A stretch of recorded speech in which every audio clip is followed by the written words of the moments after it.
The probability of infidelity to occur within the first year of a relationship with a narcissist is an astounding 85 to 97% likelihood. 59% of the time, these instances are not a singular occurrence. But what makes this matter even worse is that majority of these go undetected until much later, and common behaviors that lead to one becoming suspicious of their partner having an affair are about as helpful, useful, and informative as is trying to have a rational, logical conversation with one of these evil fuckers. You're better off just chucking right on out the window, because they are not going to apply here. Infidelity is a completely separate set of issues with narcissists, driven by uniquely different motivations. Depending on what the narcissist is aiming to achieve or what kind of reward it is that they're seeking determines what type of affair they're pursuing. Be that of a one-night stand, a long-term secret affair with no intentions of discarding either, or whether they're out grooming their new source of supply in preparation for your discard, as each type serves a different purpose for a narcissist. And the key thing to remember is that everything narcissists do is intentional in order to gain or maintain control and or dominate every situation, and is the very reason why they are consistently inconsistent.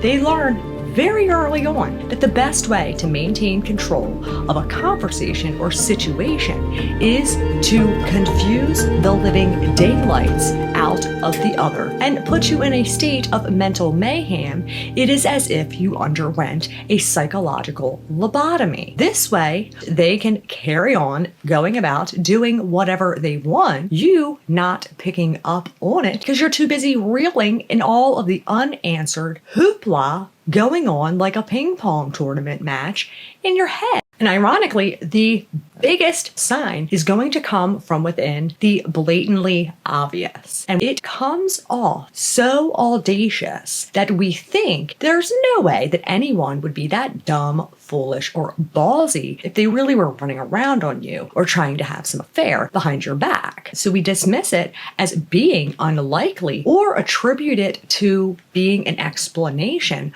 for something else entirely. And one of the major things that stands out with this is how with every relationship, in the beginning, we tend to put our best foot forward. And part of this includes cranking up the notch just a tad on the effort we put forth in our physical appearance. But with narcissists being people of the extreme, they don't just turn it up a notch.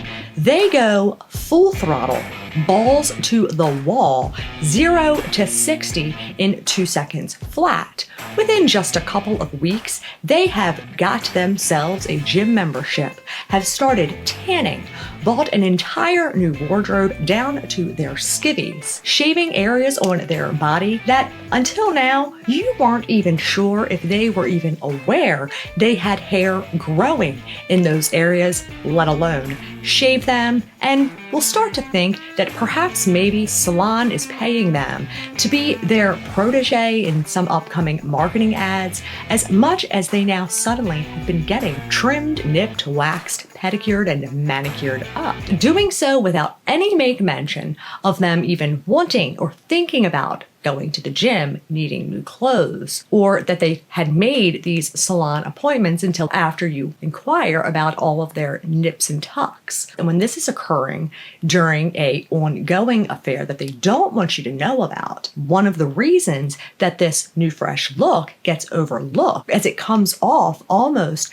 like this better side of them, is for you and them making these changes or improvements for your relationship. So the thing to look for here is that this will also be accompanied by their having something new to their routine that they didn't do at all before that may signal your intuition as being kind of fishy. Anytime that you approach them about your concerns, the way they gaslight you with this is by playing it off lightly. And since they start joking, playing it cool, or playing it lightly, you accept that there's no way that that's what's going on. Again, exactly their plan, because this gives them a get out of jail free card and start taking advantage of being able to play this card more frequently than they even were before. Like, for example, one of the times I took a little trip to the beach with Satan.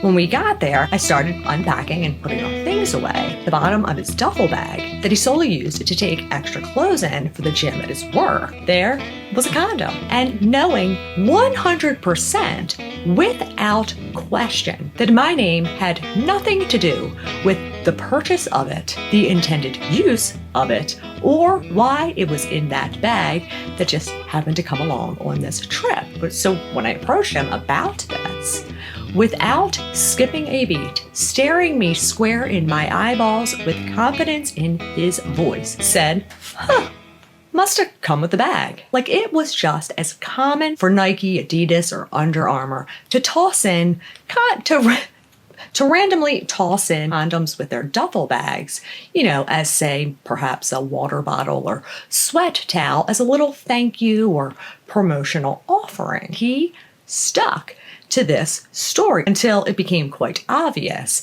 that the "are you fucking kidding me right now" look was not just gonna disappear from my face, to which then he switched gears with lightly projecting it onto me, but in a subtle kind of joking way, which then became this ongoing joke with neighbors of ours that these team outings to build morale, that was the new thing that suddenly became part of his routine, started becoming every week and just all happened to take place on Friday, to which became labeled as Black Condom Friday. And because it was something he often would bring up as a joke, and in my defense, had already underwent my psychological lobotomy, unfortunately, came to realize the combination of these three things, signs of secret ongoing affairs that they don't want you to know about. But when this happens in the discard period,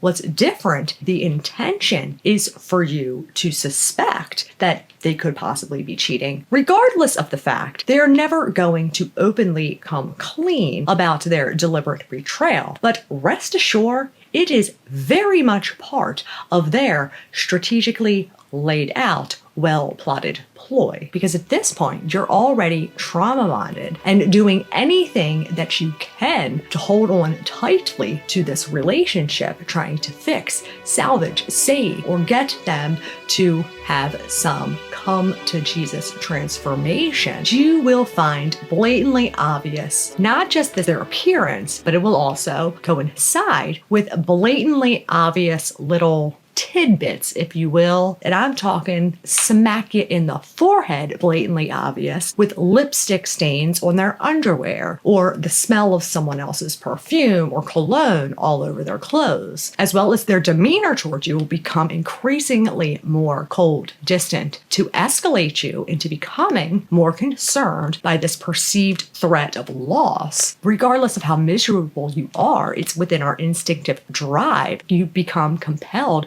to want to fight harder for this relationship, despite the fact that they are treating you like the scum of the earth, which again is their full intention, because it gives them plenty of time with you right there where they want you while they get this new supply groomed up proper, as well as putting the final few nails in your coffin as they complete your smear campaign. And despite your intuition all but pounding down at the door, we tend to go into these states of denial, completely ignoring it, and again, continue to fight harder in trying to fish, salvage, or resolve these horrid relationships. And in this situation, when you question them or inquire about some little tidbit that they intentionally set up for you to find, they are going to flip the switch and accuse you of being the one who's cheating, even randomly start throwing these accusations about you cheating any chance or opportunity they can,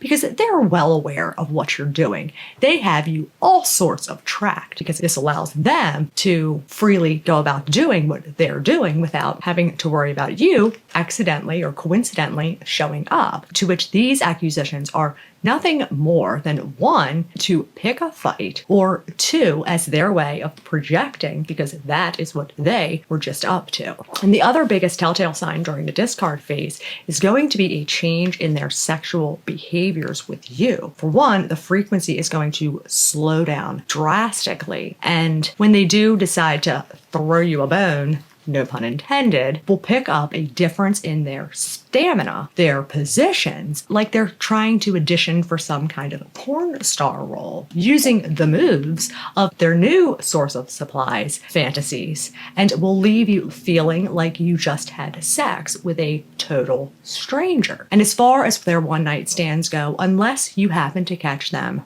red-handed, you may never know. And they are likely going to be far more frequent than you will even dare to think of. And as much as they mess with your head, and as hard as it is to have to face and accept it, their rendezvous between the sheets have nothing to do with you at all. As personal of an attack as they try to make it feel, to bring you down, all so they can stay in this delusional world, perceiving themselves to be more almighty than God, entitled to do whatever they damn well please, because they do not view you as a person. They don't view the other source of supply as a person. Not their mother, not their children, not their father, not their boss, not the milkman. Nobody. Everything is all about them. Fuck them and fuck that. Best thing that you can do is to cut their ass off and get as far away from these evil creatures as you possibly can, because they won't stop until you do. And ain't nobody got time for that kind of bullshit. Fight for you. Focus on you. Fuck the narcissist. Not in a fuck me, rather a fuck off frame of context.